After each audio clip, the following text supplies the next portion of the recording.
October 1962, the Atlantic Ocean. Deep beneath the surface, a Soviet submarine had been cut off from Moscow for 3 days. No orders from above, no contact with the surface, no confirmation of anything.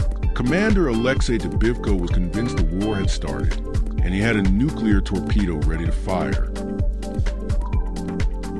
Welcome to Shadow Archives. This is the story of a submarine commander who thought World War III had already begun. To understand what happened inside that submarine, we need to go back to October 1962. The Cuban Missile Crisis is at its peak. The Soviet Union has secretly sent 4 submarines into the Atlantic, armed, isolated, and operating under a simple directive.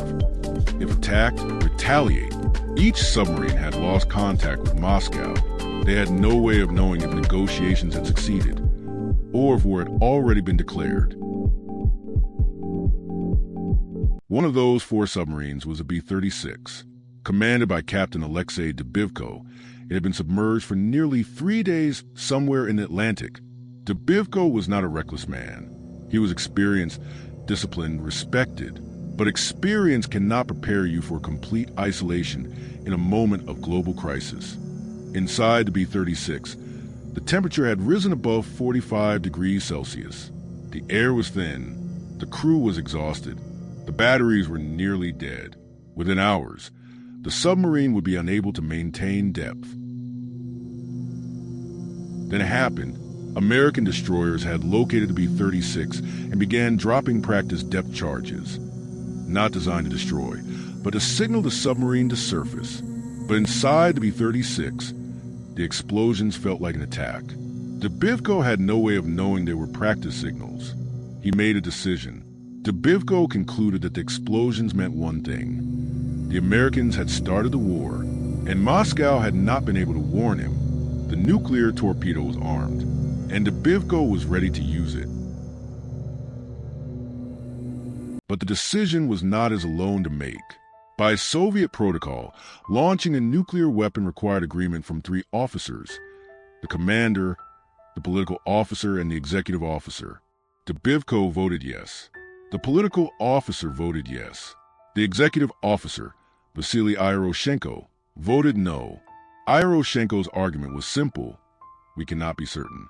We have no confirmation from Moscow. We cannot launch without certainty. And Dubivko paused. He listened, and he made a decision that changed everything. The B-36 would surface. On October 30th, 1962, the B-36 surfaced in the middle of the Atlantic. American ships surrounded it immediately. There was no attack, no missiles, no war, just the gray surface of the Atlantic Ocean and a circle of American destroyers waiting in silence. What the world did not know then, and would not know for decades, is that the B-36 was not the only submarine in that position. All 4 were. The B-59, the B-4, the B-130, each one isolated, each one armed, each one waiting for a decision that never should have rested on one man. The Cuban Missile Crisis was resolved on October 28th. The submarines were recalled days later. Most of the world never knew they had been there. Here's what the story of Alexei Dubivko teaches us. Isolation does not make you paranoid. Isolation makes you certain. And certainty, in the wrong moment, can end the world. Dubivko made the right call. He chose uncertainty over certainty. And because of that choice, this story has an ending that the world never noticed. If you were Dubivko and you heard those explosions, what would you have done? Leave your answer in the comments. Subscribe and unlock the archives. New story every week. I will see you in the next one.